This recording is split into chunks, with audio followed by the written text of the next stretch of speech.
Assalamualaikum warahmatullahi wabarakatuh. Waalaikumsalam warahmatullahi wabarakatuh.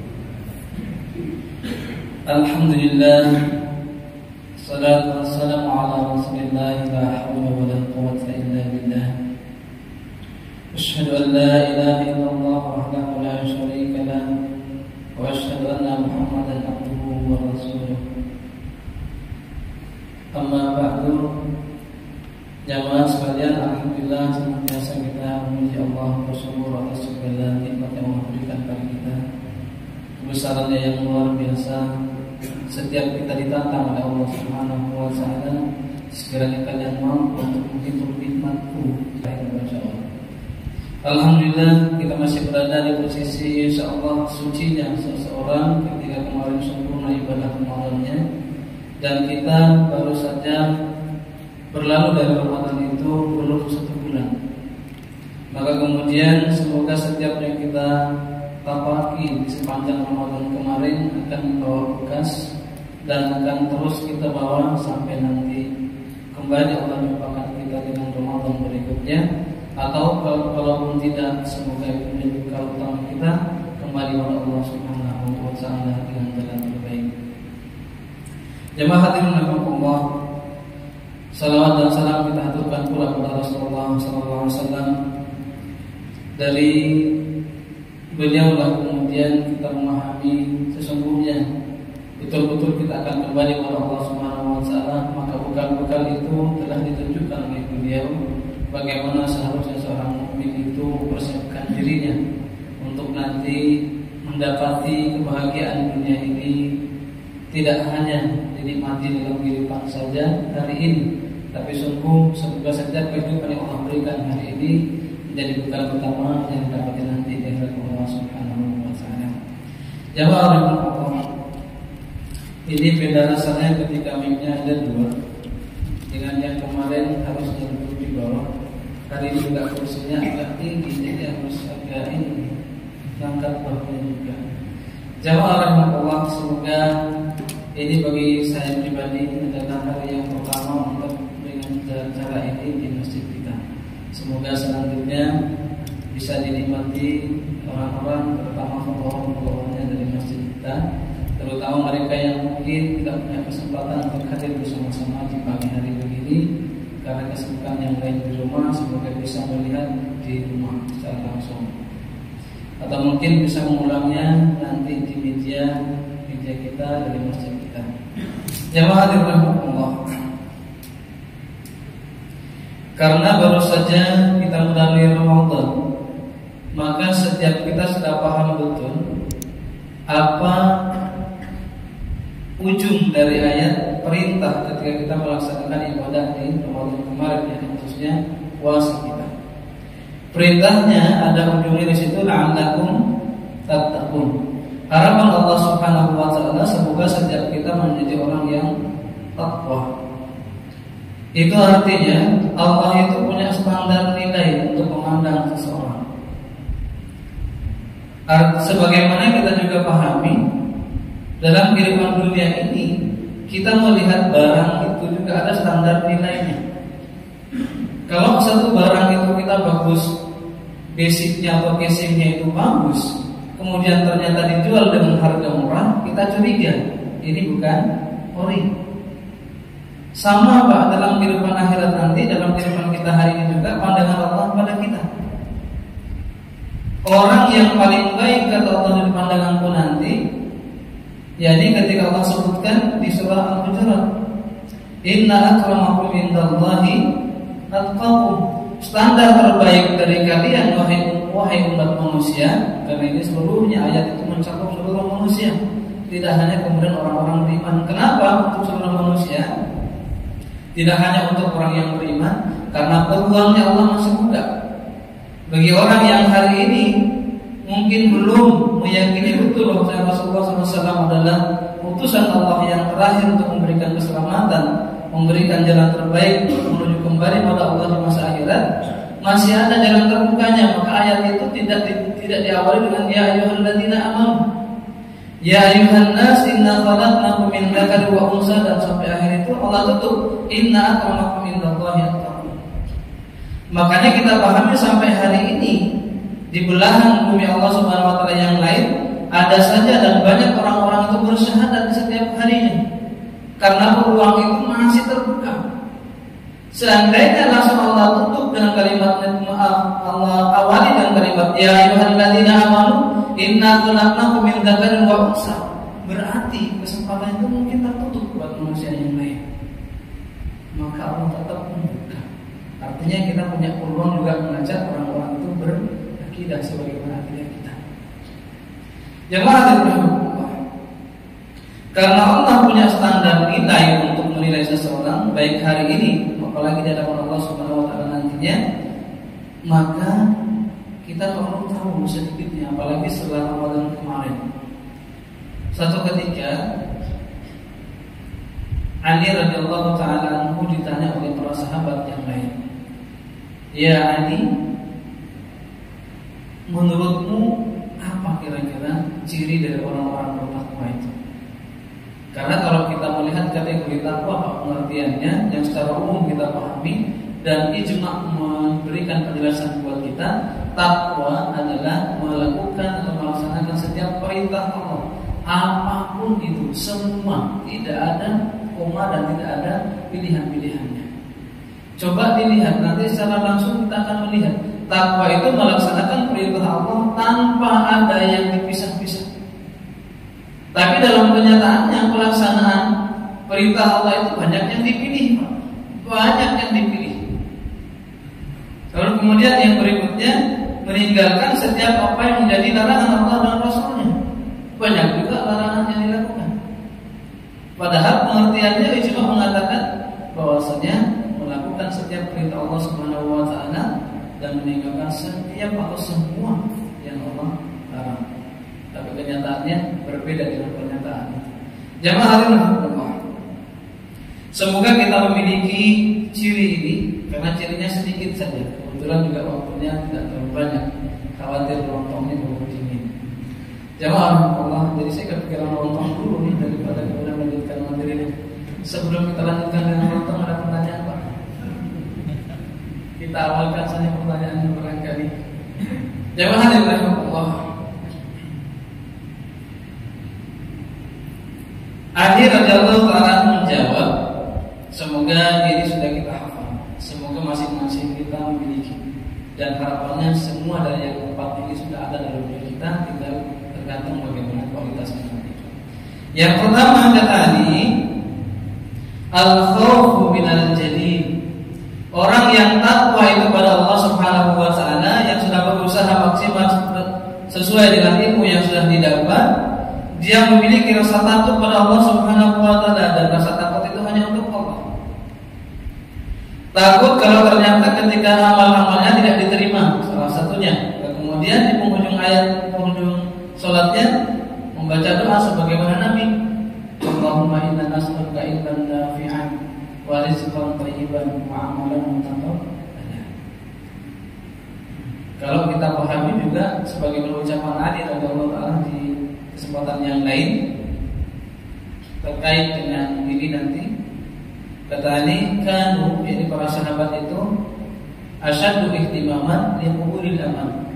Bagaimana kemudian para sahabat itu semua mengarahkan perhatiannya begitu besar untuk kemudian amalannya diterima oleh Allah Subhanahu wa taala.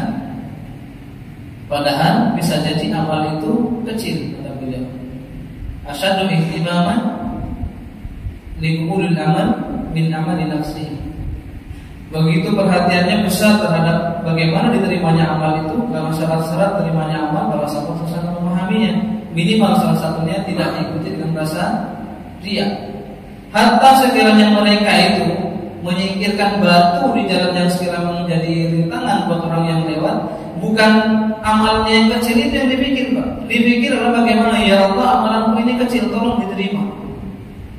Jadi perhatiannya kepada amal itu lebih kepada bagaimana kira-kira menjadikan amal kecil ini diterima oleh Allah Subhanahu wa taala.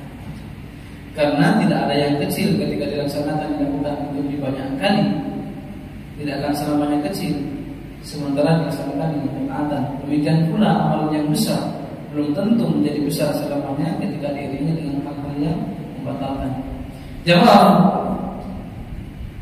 Al-khawfu minal jalil. Orang yang bertakwa pada Allah Subhanahu wa taala itu takutnya dengan Allah itu tanpa kemudian memilih-milih. Dimanapun dia takut pada Allah. Takutnya apa? Jangan sampai kehidupan kita ini semuanya atau sebagiannya Allah tidak meridhai, sehingga perjalanan hidupnya ditata dengan baik. Kenapa? Sudah ada teladan dari Rasulullah SAW, berkata-kata, berlalu lintas, satu sama lain berjumpa, apa yang mesti kita lakukan. Tidak karena dia musuh kita lalu kemudian salam itu kita paham. Enggak ada Pak ceritanya Nabi itu bermusuhan dengan para sahabat sehingga kemudian menahan salamnya. Tidak ada ceritanya para sahabat itu walaupun bermusuhan dalam kategori politik yang mungkin barangkali kemudian berjumpa tidak ada salam, enggak, tetap salam. Kenapa? Soal itu nanti bisa dibahas di pertemuan-pertemuan yang kira-kira kalau terkait dengan politik. Karena dahulu juga politik itu jarang. Maka seandainya tidak karena politik itu para sahabat khususnya Khulafaur Rasyidin itu tidak akan mengalami hal yang berat ketika ada rasa-rasa hatinya. Ya, sekali lagi gangguan itu bukan murni dari manusianya, tapi ada yang sering mengganggu di pikirannya. Alladzi yuwaswisu fi sudurin nas. Jamaah. Jadi sudahkah kita memiliki rasa takut itu pada Allah Subhanahu wa taala? Takut kalau ternyata ibadah kita ini ditolak oleh Allah. Lalu bagaimana caranya menjaga agar ibadah itu tidak tertolak oleh Allah Subhanahu wa taala dan lain sebagainya. Kemudian yang kedua, kata Ali radhiyallahu taala, orang yang takwa itu cirinya al-amalu bitanzil, melakukan amal itu bersesuaian dengan apa yang sudah diwahyukan Allah, baik itu sumbernya dari Al-Quran secara langsung atau dari Rasulullah SAW. Karena kita pahami ayati anil hawa in huwa illa wahyun yuha, yang tersampaikan dari lisan Nabi, dari praktek kehidupan Nabi itu adalah wahyu dari Allah Subhanahu wa taala, hanya saja tidak dibuka dalam Al-Quran. Maka disebutkan kemudian hadis Rasulullah SAW, baik kauliyahnya, kemudian aktivitas hariannya atau takririyah Nabi yang didiamkan oleh Nabi, yang ditegur oleh Nabi, itu diantara hadis Nabi SAW. Tidak seperti yang kita dapati kemarin selesai kita Idul Fitri, Pak. Selesai kita sholat Idul Fitri diramaikan dengan mazhab baru, mazhab Bung Karno. Masih ingat Pak ya? Yang kategori mazhab Bung Karno itu tidak tahu apakah betul beliau menjalani sholatnya itu melaksanakan dengan tafassahu sebagaimana mengambil dari surah Al-Mujadilah ayat 11. Mazhab saya mazhab Bung Karno. Apakah betul Bung Karno pernah mengambil fikih kemudian mengambil dasar sholatnya itu kalau sholat kalian enggak gitu? Pernah enggak? Ada bukunya enggak itu Pak kira-kira? Jamaah. Wal amal bitanzil, orang takwa itu melaksanakan ketaatannya sesuai dengan perintah Allah dan Rasulnya. Kita ikut imam mazhab dan mereka para imam mazhab itu ngambilnya dari Nabi SAW. Apapun yang kita ikuti hari mazhab apa yang kita ikuti dari para imam mazhab itu, umumnya kita kan Syafi'i. Ini kan ada mazhab baru. Benarkah ada fikihnya? Saya sedang mencari barangkali ada yang punya apa? Fikihnya Imam Soekarno itu ada enggak? Kita lagi nyari. Serius saya nyari dari sejak munculnya ucapan mazhab Bung Karno itu saya berusaha mencari. Dan sampai hari ini belum ada. Di slide-nya mungkin di internet belum ada. Jamaah al-amal bitanzil, amalan kita mesti bersesuaian dengan apa yang Allah turunkan, apa yang Allah berikan pada Rasulnya, baik langsung Qurannya dijelaskan oleh Nabi dalam hadis-hadisnya. Kemudian yang kedua, ketika baru saja ada seorang TikToker yang kemudian mau makan kulit babi, kemudian beliau baca Bismillah. Walaupun alasannya bercanda, ini kita juga perlu pertanyakan. Sehingga ada yang seakan-akan membenarkan itu. Siapa lagi kalau bukanlah mereka yang sengaja ingin memperkeruhkan kondisinya. Jamaah Allah, bahkan beliau inisialnya Adi Armando. Beliau menyatakan bahwasanya Khinzir yang dimaksud dengan ayat itu bukanlah babi. Pemaknaan dengan babi hari ini hasil dari interpretasi. Khinzir itu adalah hewan liar yang hidup di zaman Nabi. Tidak sama dengan babi yang hari ini dipelihara oleh orang-orang yang kemudian dimakan. Ini artinya apa? Akan berusaha membawa orang-orang yang tidak mungkin jarang-jarang baca, bisa jadi oh iya, kalau babi yang dipelihara itu kan bukan khinzir, seakan-akan kesana. Bahkan kalimatnya itu begitu, Masya Allah Fathar mengatakan, iya, kita pahami bahwasanya sebagian dari orang-orang Muslim itu meyakini bahwasanya babi itu haram. Kenapa dikatakan sebagian? Apakah ada di antara kita yang meyakini bahwa benar babi itu tidak haram? Karena sebagian katanya orang Muslim meyakini babi haram, berarti sebagian yang lain kan meyakini tidak haram. Kita di sini Pak, ikut yang mana? Meyakini yang haram atau yang tidak haram? Jawab Allah. Inilah ketika kemudian dibaca oleh orang-orang, terdengar orang-orang yang agak-agak jarang baca, agak-agak jarang ngumpul, agak jarang bertanya dengan orang-orang yang mungkin anggap saja punya lah kira-kira pengetahuan tentang itu, bisa jadi diikuti. Dan itu di banyak media orang merespon seakan-akan ini bagus untuk dibesar-besarkan. Jadi beramal itu jangan langsung sebagaimana kita lihat. Kalau dikatakan ngambil dasar kepada Rasulullah, oh ternyata menurut Adi Armando tidak semua babi itu kemudian jadi haram. Hanya khinzir yang di zaman Nabi saja yang haram. Yang hari ini kan sudah bukan zaman saat Nabi berada. Bisa jadi begitu. Jangan al-amal bin tanzil. Apa-apa yang Allah turunkan, apa-apa yang disampaikan oleh Rasulullah SAW, maka kita ikutilah itu. Dan orang yang bertakwa itu cirinya taat dengan itu. Sekali lagi, tidak memilih mana yang enak dan mana yang kurang enak. Sering kita sampaikan, sengaja disampaikan diulang agar kemudian menguatkan kita. Beribadah, berakidah, atau kita dalam posisi berislam begini tidak dipilih, Pak. Walaupun mungkin kadang kita berat untuk melakukan itu, selama sekiranya kita tidak terhalang untuk itu. Kalau kita punya kemampuan dan hari ini betul-betul posisinya bagus untuk itu, silakan. Apa misalnya yang berat itu? Ketika ada yang mencuri, fajat Pak aja. Ketika ada yang mencuri, potong tangan. Hari ini kita belum bisa begitu, Pak, terhalang. Kita tidak mampu melakukan, otomatis itu lewat dari kewajiban kita. Karena kita sedang berada di posisi hukum negara. Seandainya negara kita sudah negara berkhalifah dengan khilafah yang jelas, pasti negara juga memerlukan hal itu. Hari ini kita tidak serta-merta ada yang juga langsung potong, tidak bisa, karena itu harus di bawah pemerintahan. Jawab Allah, kecuali kalau kita ada bentuk pemerintahan sendiri, itu masalah itu nanti. Kalau kita di sini pemerintahan jauh lebih ada, itu berusaha pada sudah sebelah. Jawab Allah. Jadi yang mampu kita lakukan, maka kita lakukan dengan amal bin tanzil tadi. Apa yang datangnya dari Allah dan Rasulnya, seperti halnya sholat kita ini kan berdasarkan dengan apa yang Allah berikan pada Nabi SAW. Di Quran tidak dijelaskan berapa rakaat kita sholat subuh, berapa rakaat kita sholat asar, duhur dan sebagainya. Di Quran tidak ada. Maka ada dulu pertanyakan, di mana kalian temui? Silakan tunjukkan sama saya dalilnya di Quran. Kalau ada, menanyanya di Quran yang tidak ada. Tapi kalau kita belajar dari hadis Nabi SAW, bahkan waktunya rutin. Jamaah Allah. Jadi kata tadi, orang yang bertakwa itu adalah orang yang seluruh aktivitas ibadahnya disandarkan kepada wahyu Allah Subhanahu wa Ta'ala. Baik yang sekiranya nanti tidak secara tekstual kita dapati, maka ada namanya qiyas ulama. Itu semuanya harus untuk kita belajar. Kemudian yang ketiga, tadi al-qana'atu bil qadim. Orang yang takwanya itu orang yang kemudian kemarin Ramadannya sudah membangun ketakwaan pada Allah Subhanahu wa Ta'ala, karena sungguh ideal kehidupannya kaum muslimin itu persis seperti di Ramadan, harusnya. Di Ramadan itu jaga lisan, masalah luar biasa. Bersedekah, masalah tadi kita bilang jujur.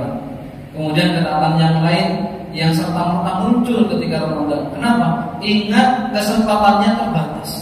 Seandainya kehidupan ini kita maknai juga kesempatannya terbatas, maka setiap kita akan berusaha. Yang kemarin Ramadan rajin sedekah nggak akan ditahan lagi hari ini. Yang kemarin Ramadan banyak tilawah Al-Quran nggak akan ditahan lagi tilawahnya hari ini. Bahkan mungkin berusaha hampir-hampir sama dengan bacaan kemarin. Kalau bacaan kemarin 1 juz dalam 1 bulan misalkan, dalam 1 minggu misalkan, karena tidak banyak mengejar waktunya, tapi mengejarnya tidak banyak mengejar hasil tilawahnya, tapi mengejar bagaimana tadabburnya barangkali. Jadi dapatnya 1 juz 1 minggu. Begitu tadabbur dapati, masya Allah banyak perintah Allah yang saya lewati, banyak larangan Allah yang saya langkahi. Kemudian dia beristighfar kepada Allah Subhanahu wa taala. Jamaah Allah. Jadi ciri yang ketiga ini kata beliau bahwasanya al-qana'atu bil qalil. Mari kita lihat. Qana'ah bil qalil ini lebih kepada rasa syukur kita kepada Allah Subhanahu wa taala. Bersyukurnya seseorang itu jangan kita nilai dengan standar nilai yang ada di surah Ibrahim, di mana dikatakan di sana a'udzubillahi minasyaitonir rajim di pertengahan ayat sampai belakang, la in syakartum la azidannakum wa la in kafartum inna 'adzabi lasyadid. Bahwasanya orang yang bersyukur itu Allah akan tambahkan.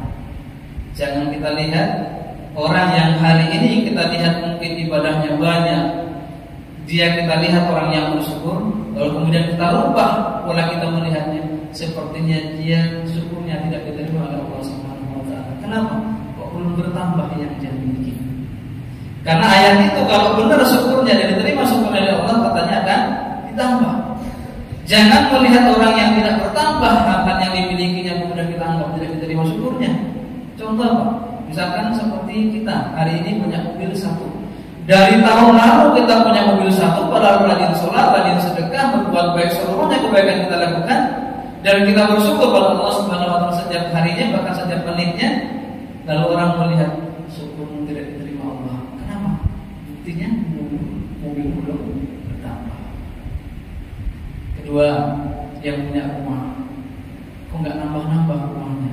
Berarti syukurnya terhadap rumahnya tidak diterima Allah Subhanahu wa taala. Jangan begini Pak nilainya. Ini kan sesuai dengan ayat, Ustaz. Ya, sesuai dengan ayat. Tapi bukan begitu maksud ayat itu. Bisa jadi yang Allah tambah hal lain. Jangan pula kemudian kita mengukur hanya orang yang bertambah nilai-nilai materinya kemudian kita anggap syukurnya dari Allah Subhanahu wa taala. Wah, kalau si fulan itu masya Allah sudah taat ibadah, banyak berbagi, maka wajar. Rumahnya di sana ada, pabriknya ada, perusahaannya ada, apalagi cuma motor kayak beli kacang goreng dibagi-bagi dengan masyarakat. Alhamdulillah, itu syukurnya masya Allah yang diterima oleh Allah Subhanahu wa taala. Bukan begitu, tapi bukan berarti juga salah dengan seperti itu. Tiba-tiba karena memang taatnya kepada Allah itu luar biasa, Allah juga berikan itu hati-hati, bagian dari ujian sesungguhnya. Karena nanti akan masuk. Syukur kita akan paling dilihat ketika orang itu melihat setiap yang bertambah berarti syukurnya diterima Allah. Contoh begini, kalau si fulan ini mensyukuri istrinya, maka wajar Allah tambah istri baru. Apakah itu kita minta? Sejak bersyukur lagi, masya Allah, alhamdulillah saya dapat istri sudah 2, dan semuanya kita bisa atur. Allah tambah lagi istri yang 3, syukurnya terima karena istrinya. Tidak. Syukur itu manakala di situ Allah sebagaimana Ibnu Qudamah mengatakan orang yang syukurnya diterima Allah Subhanahu wa taala, Allah jadikan dunia itu sederhana baginya. Kenapa? Sederhana baginya, tidak terlalu muluk yang dia miliki. Dia paham betul kalau dunia itu semakin banyak dia miliki, akan semakin berat hisabnya di hadapan Allah.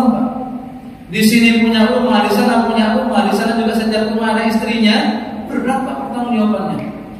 Setiap rumah ada mobilnya, berat juga pertanggungjawabannya. Itulah yang menyebabkan hisab itu berat. Kamu dapat rumah di perumahan Darussalam ini di BDS 1, gimana caranya? Uang apa yang kamu pakai? Apakah kamu tuduh saudaramu mengambil uangmu kemudian dia beli rumah di sana? Sebagaimana yang hadir rame juga Pak, yang sekian ratus triliun 8 atau 7 triliun beliau katanya sebagai alat mencegah salah satu calon kandidat macam-macam lah. Jemaah, kalaulah kemudian setiap yang dimiliki seseorang itu bukti bahwasanya Allah menerima syukurnya, enggak juga. Abdurrahman bin Auf itu masih kurang apa syukurnya. Saking pengennya beliau itu tidak diberatkan kehidupannya, mengamalkan satu doa yang Nabi ajarkan, dan kita mungkin nggak mau dengan doa itu. Dulu sekitar mungkin 10 tahun yang lalu atau mungkin kurang dari itu saya pernah sampaikan doa itu di sini. Dan kabarnya belum ada yang mau mengamalkan. Semoga hari ini nanti ada yang mengamalkan. Nabi mengajarkan satu doa yang kemudian secara diam-diam Abdurrahman bin Auf mengambilnya. Apa doa Nabi itu? Allahumma ahyini miskinan. Ya Allah, jadikan saya dalam kehidupan ini menjadi orang yang miskin. Ada yang mau Pak? Kayaknya tidak sanggup. Oh sudah miskin, kok sampai pakai doa lagi gitu ya. Kemudian yang kedua itu, ya Allah, matikan kami dalam posisi miskin. Wajma' bainana, kumpul kami dalam kematian kami nanti di akhirat itu dengan ma'al masakin. Kumpulkan kami dengan orang-orang miskin. Itu doa Nabi Pak diajarkan pada para sahabat. Lalu kemudian Abdurrahman bin Auf ternyata dia mengamalkan itu. Betul-betul pengen beliau jadi orang yang miskin.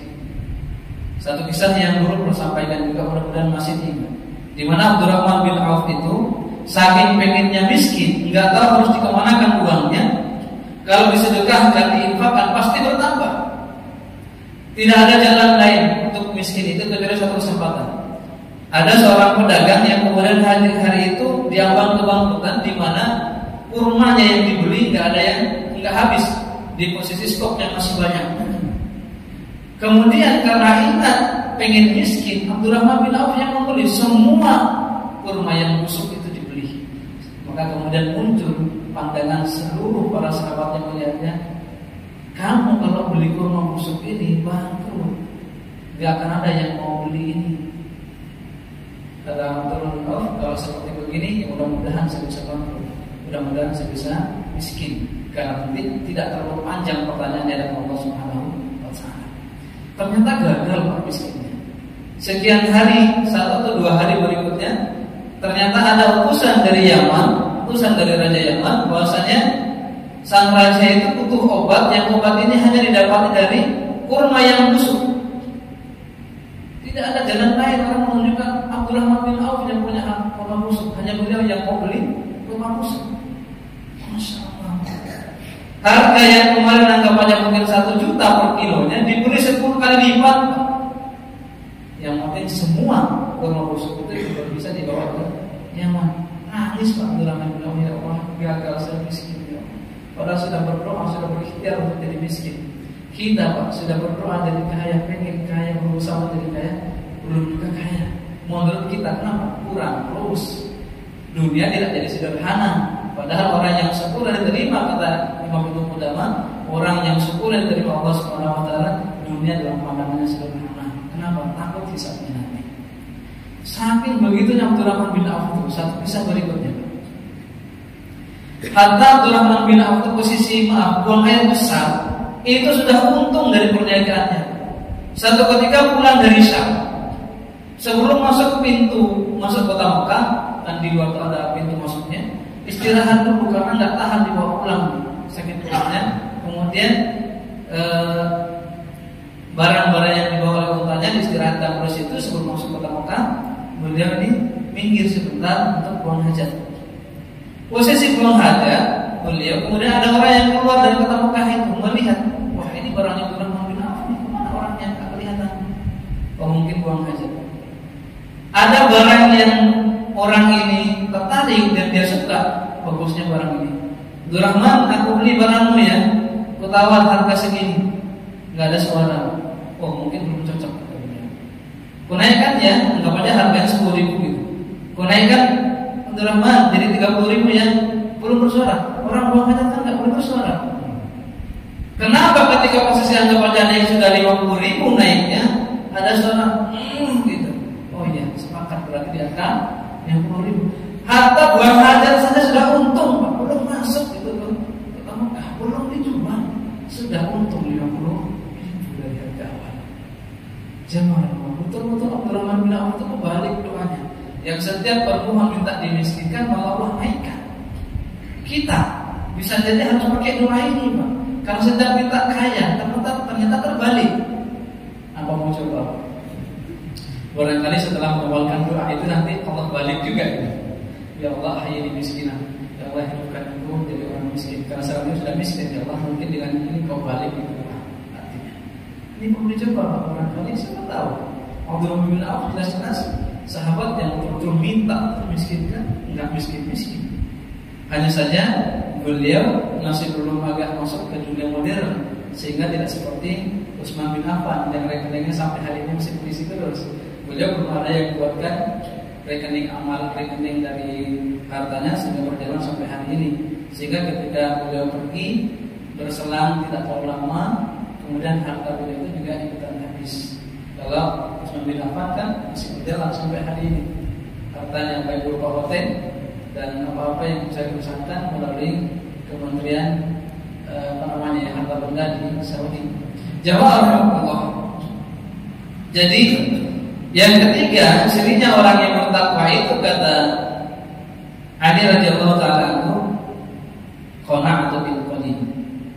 Disyukuri Pak yang sedikit itu. Istri walaupun cuma satu, disyukuri Pak. Yang bersyukur dengan istri yang satu itu Allah tambahkan mungkin nikmatnya ada kepuasan bersama istri. Kenapa? Istri saya itu dulu ketika saya nikahi banyak mintanya. Begitu sekarang semakin banyak saya ikut kajian, saya sampaikan kajian isinya begini-begini, ternyata hatinya bisa menyesuaikan dan belum pernah lagi minta sebagaimana dulu. Bayangkan istri saya Pak, contoh saja, istri saya itu gak pernah minta beli baju. Saya kalau mau beli baju itu minta orang lain yang mungkin jualan kira-kira badannya sama, tolong Pak dipakai seberapa pesantren, kira-kira orangnya segini.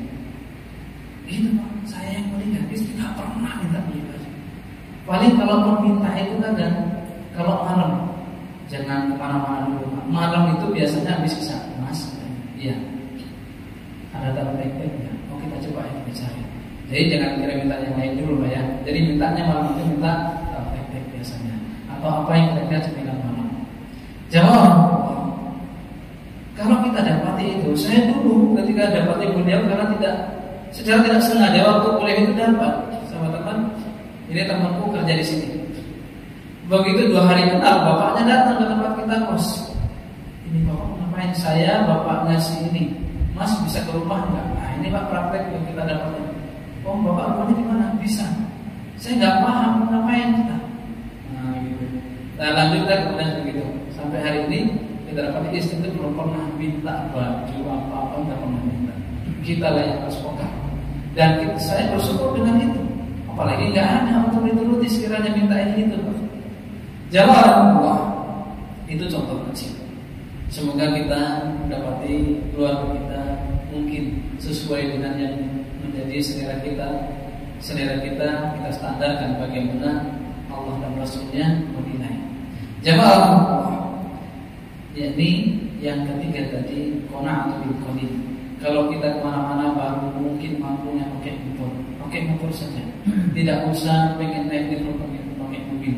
Karena kadang orang yang terpaksa memaksakan diri naik levelnya itu, yang awalnya pakai motor kemudian pakai mobil dan dia belum nyampe ke level itu, maka ciri-ciri orang yang belum nyampe levelnya itu Pak, ketika pakai mobil akan dilihat itu indikatornya bensin itu ada terus dipandangi, baru jalan 2 meter kok sudah habis ya bensinnya, belum nyampe kemana kok udah habis, beli bensin lagi. Ini tandanya orang begini belum nyampe levelnya untuk punya mobil. Dikit-dikit mikirin beli bahan bakar, betul-betul dia belum nyampe. Kalau kebiasaan pakai motor segini loh, 20.000 udah nyampe Manggar, ini belum nyampe ke sini sudah mau habis. Jawab Allah. Itu contoh kecilnya kalau kita ternyata belum nyampe di level itu, kadang memaksakan diri. Namanya dia tidak qana'atu bil qalil, tidak mensyukuri apa yang sudah menjadi anugerah buat kehidupannya. Karena yakinlah rezeki kita itu sudah Allah bagi dengan sebaik-baiknya. Allah yarzuqu kemudian wa yaqdir, membagi wa yarzuqu rizqa wa yaqdir.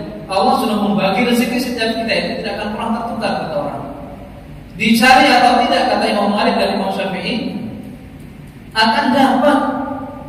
Rezeki itu akan datang pada kita. Apapun caranya, yang kadang kita nggak paham bagaimana Allah hadirkan itu, dan tidak perlu kita tahu caranya, karena yang menyampaikan rezeki itu adalah atas perintah Allah Subhanahu wa Ta'ala. Allah yang membagi, ada yang menyampaikan. Kita tinggal terima saja. Hanya kewajiban kita ikhtiar, barangkali dari situ jalannya. Jamaah hadirin rahimakumullah, al-qanaa'atu bil qalil, syukur itu besar. Karena tadi ketika orang itu syukur dan diterima oleh Allah Subhanahu wa Ta'ala, dunia itu Allah buat sederhana baginya. Allah sederhanakan pandangannya terhadap dunia. Karena tadi sudah berilmu, takut kalau di mahsyar nanti panjang antriannya, panjang harta yang ditanya. Hatta sekiranya harta itu halal semuanya, tetap akan ditanya, apalagi harta itu kalau haram. Sudah jelas semakin panjang perjalanannya. Kemudian yang terakhir, biar ada kesempatan kita, karena terlalu cepat ini, keburu lontonglah pikirannya ini. Jamaah Allah. Kemudian yang keempat, karena Ramadan kemarin sudah menjadikan diri kita di orang takwa, minimal kita jadi takwa. Karena yang Allah lihat itu nanti ada penyaringannya, disaring yang takwa ngumpul dulu, yang paling takwa masuk ke sini dulu. Maka ayat itu mengatakan akramakum indallah at-taqwa. Orang yang diutamakan di hadapan Allah yang paling takwa. Kita minimal termasuk orang yang takwa dulu. Jadi yang takwa itu, kata Ali, cirinya yang keempat, yakni istiqdad li yaumir rahim. Dia punya bekal, dia punya persiapan yang matang untuk kepindahan kehidupannya. Apa bekal kita? Salat kita, sedekah kita, alhamdulillah. Semoga di luar itu juga punya bekal yang kita rahasiakan pada manusia, yang cukup Allah saja yang tahu. Salat kita nggak bisa kita rahasiakan. Salat yang berjamaah begini nggak bisa kita rahasiakan kepada manusia. Tapi mungkin kita punya amalan-amalan tertentu yang itu hanya Allah saja yang tahu. Mungkin itu jadi bekal utama kita nantinya. Karena kadang kita berangkat mau sholat begini, ada rasa-rasa ketika di depan, mungkin kalau jamaah kita alhamdulillah di sini pada polosan bajunya. Kadang saya itu ketika lihat batik bagus Pak, bukan salah orang pakai batik. Tergantung persepsi yang di belakangnya, termasuk saya juga salah hari itu. Ini batik Kalimantan, tapi kok halus ya ini cengkok-cengkoknya itu. Di mana dapatnya? Ketika sholat, karena di depan betul nggak ke bagian saf depan, dapatnya saf kedua. Lihat batiknya. Jadi imam baca apa yang dibaca, kita baca apa yang terlihat. Dalam sholat pribadi kami mau mendapati itu. Astagfirullah, kenapa malah baca batik ini? Nggak ikuti bacaan.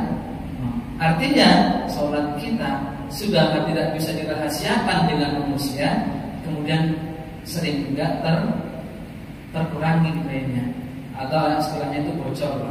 Maka kata Imam Ibnu Qayyim al-Jauzi mengatakan, sungguh di setiap ibadah kita bisa jadi ada bocornya, maka tambahlah dengan istighfar. Maka Anda mengajarkan selesai kita sholat, istighfar kita 3 kali. Bahkan nanti sesudahnya kita beristighfar juga lebih banyak dari itu.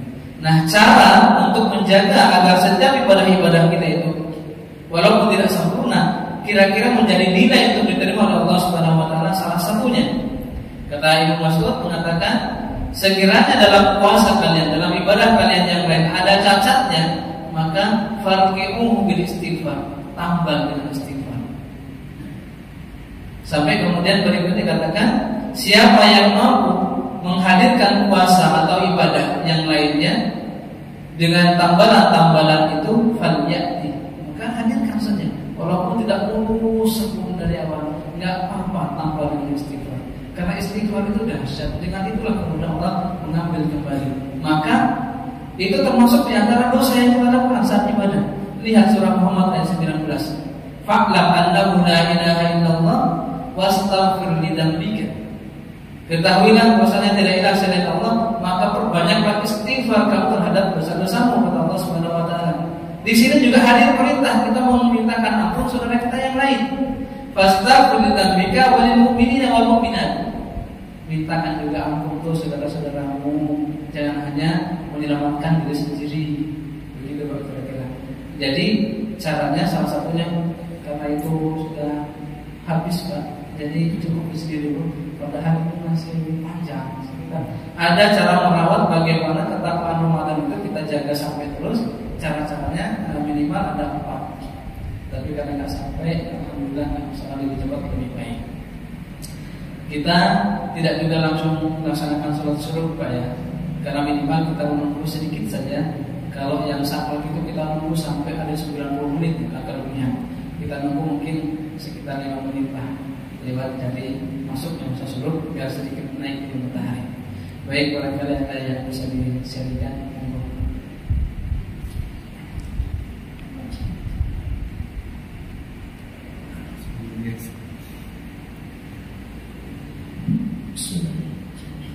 Terkait tadi qanaah, bersyukur, menerima dengan apa yang sudah kita dapat dari Allah. Itu bagaimana kalau yang mungkin bagi diri kita ya rezeki dari Allah sudah cukup gitu, pakaian ada, makan kenyang. Tapi bagaimana kalau kita merasa untuk mencukupi kebutuhan di keluarga, istri, mungkin ya cobalah, mungkin baik kita kendaraan motor itu cukup, tapi kita melihat keluarga, anak dan misalnya kebutuhan orang tua, kayaknya masih kurang gitu. Nah, kita kan merasa masih ada kebutuhan, Allah tambah rezekinya agar bisa memenuhi kebutuhan ya orang-orang di sekitar kita. Itu bagaimana terkecuali diri dengan meminta agar ditambahkan agar bisa mencukupi kebutuhan yang orang di sekitar kita. Baik, ternyata kita sama. Setelah kita merasa cukup untuk kita pribadi, seakan-akan sudah cukup. Tapi ternyata kita mikirnya juga kan ada istri. Kalau kita keluar pakai motor oke lah, tapi kan istri sayang kalau mau masak, maka wajarnya kita berikan mobil. Kasihan keluarga, ada ayah dan ibu kita, dia harusnya juga sudah naik mobil dan motor, atau motor dan mobil, atau mungkin mobil. Itu sama. Mudah-mudahan kalau memang kita jadi pandangan kita di hadapan Allah, mohon maaf ya, berarti kita satu yang perlu kita lakukan, tarbiyahkan baik-baik apa yang sudah kita dapati. Ya, kalau pernyataan ini dikasih oleh Allah, alhamdulillah dengan jalan yang Allah ridhoi. Kalau ternyata belum, syukur itu sama sebagaimana kita bersyukur, juga ajarkan yang sama pada istri kita. Kita bersabar dulu sehingga nanti Allah bisa kasihkan. Ikhtiar jangan berhenti. Kalau ternyata punya cita-cita untuk mendapatkan itu, namanya juga ikhtiar. Kalau Allah kasih, berarti Allah mesti menilai cukup untuk kamu pakai motor, tapi istri jangan biarkan kepanasan. Boleh ikhtiar. Jadi jangan berhenti. Buat saya sudah cukup nih, nggak usah lah kalau sampai begini orang tua. Tetap Pak diusahakan. Karena kalau ternyata Allah masih menerima doa kita dengan begini, artinya kita masih belum disempurnakan rezekinya, itu akan disempurnakan oleh Allah SWT. Bukan berarti nggak boleh, ikhtiar itu boleh, masih banyak silakan. Kalau ternyata terturuti dengan ridha Allah, mobil itu tidak dengan jalan satu, tidak dengan jalan hutang, ya itu artinya Allah ridho. Hutang boleh, bukan nggak boleh hutang. Bahkan hutang dan menghutang itu termasuk ibadah, manakala memang untuk menyelamatkan nyawa. Nggak makan ini kalau nggak hutang boleh. Tapi kalau nggak bisa pergi nih, kalau nggak beli mobil kayaknya nggak dibayar. Masih ada sekarang sopir berkeliaran dan banyak. Supir saya itu kalau saya mau ajak kemana-mana nggak pernah nolak, kecuali aplikasi. Jamaah Allah. Artinya kalau ternyata Allah ridhoi dan tanpa hutang tadi, apalagi kalau hutang itu harus berlebih dari harga awal, nah ini masya Allah ya. Itu niat berperang dengan Allah dan Rasulnya, kata Quran. Jamaah Allah. Kalau ternyata diridhoi itu ya alhamdulillah. Berarti menurut Allah kita sudah sederhanakan, tapi dikasih lagi, berarti Allah belum sederhana, belum cukup, rezekimu masih ada. Makanya jangan lakukan cukuplah motor puasa, jangan juga. Tetap ada rasa pengen ke situ, tapi tidak menggebu-gebu kemudian dengan jalan yang tidak diridhoi tadi. Kalau masih rezeki kita, datang sama untuk kita semua ya, bukan hanya untuk penada ini. Karena beliau itu mewakili kita saja, padahal masing-masing kita juga pengen begitu pertanyaannya. Jawab Jadi ikhtiar kita itu sampai kapan? Sampai Allah menghentikan seluruh aktivitas dalam tubuh kita ini berhenti. Disitulah ikhtiar kita berhentinya. Walaupun nanti jangan kita yang menganggap sederhana, Allah akan hadirkan. Ketika syukur kita diterima, Allah hadirkan sederhana dunia buat kita. Dikasih mobil oleh Allah satu, alhamdulillah. Belum dikasih, masih punya ini, alhamdulillah. Belum juga ini punya, namun masih juga bernafas, masih sempat beribadah, bahkan fokus beribadah, alhamdulillah. Maka kemudian usaha tetap jalan, tapi tidak dengan moto ya Allah aku harus punya itu. Bercita-cita boleh, tapi jalannya harus dengan ridho Allah Subhanahu wa taala. Jadi Ustaz yang tadi boleh saja kita ingin mengajukan proposal ya Allah. Saya bukan tidak menganggap sederhana dunia ini, tapi alangkah baiknya kalau bakti saya dan orang tua. Saya kan kerja, tidak bisa gendong beliau kemana-mana.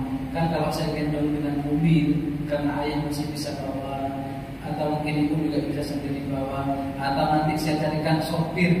Itu kita proposalkan pada Allah, kemudian dikasih dengan jalan yang Allah ridhoi. Alhamdulillah, berarti rezeki kita itu masih belum sempurna dikasihkan Allah. Karena kalau udah sempurna, hati-hati Pak, kalau udah sempurna Allah kasih rezeki kita, berarti sebentar lagi kita akan pulang. Maka sebelum pulang itu siapkan juga bekal. Kalau kata mobil sebagai bakti pada orang tua, mudah-mudahan itu jadi bekal kita untuk pulang. Kamu pulang duluan, ibu dan bapak masih belum, semoga itu berjalan. Mungkin nanti mobil bahkan diinfakkan ke masjid, pakai untuk jemput kalau ada ustaz barangkali dari mana untuk kajian di sini, atau kita punya program apa, pakai ngantar ke mana. Itu salah satu amal yang kemudian kita tinggal dari orang tua walaupun kita pulang duluan. Jamaah Allah, tadi ada 4 lagi bekal apa cirinya orang yang takwa itu, yang semoga kita termasuk orang yang takwa itu. Kalau punya ciri ini dalam diri kita, insya Allah kita termasuk sudah orang takwa. Bahkan semoga kita termasuk di antara orang yang atqakum, yang paling takwa nanti, sehingga punya kesempatan dimuliakan lebih dari para petakwa yang lain. Yang pertama tadi apa? Takut pada Allah Subhanahu wa taala segala hal. Tidak perlu kita panjangkan lagi. Kemudian yang kedua, al-amal bitanzil, laksanakan amal ibadah ini sesuai dengan petunjuk Allah dan Rasulnya.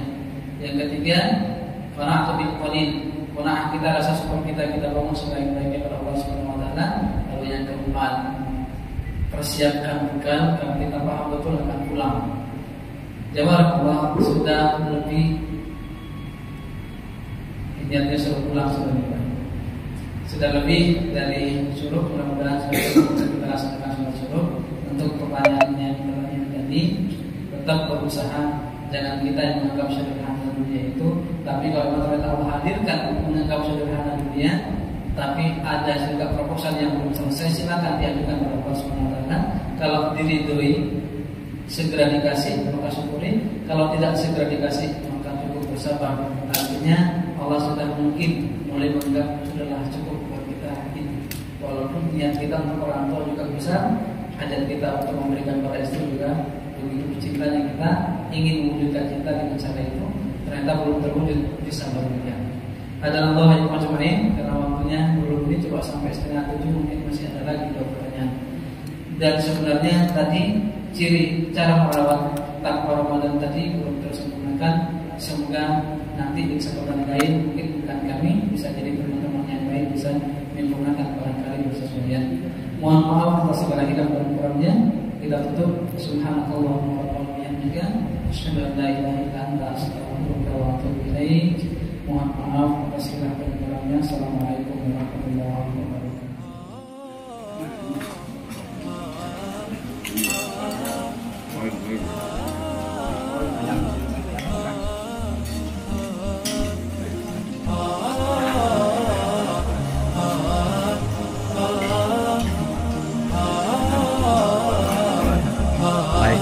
Iya, jangan lupa.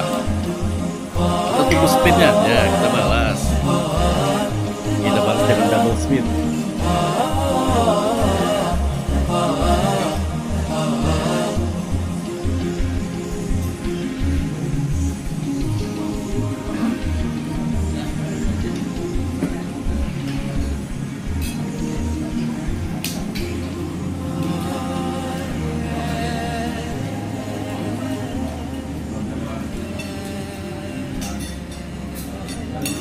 Berapa?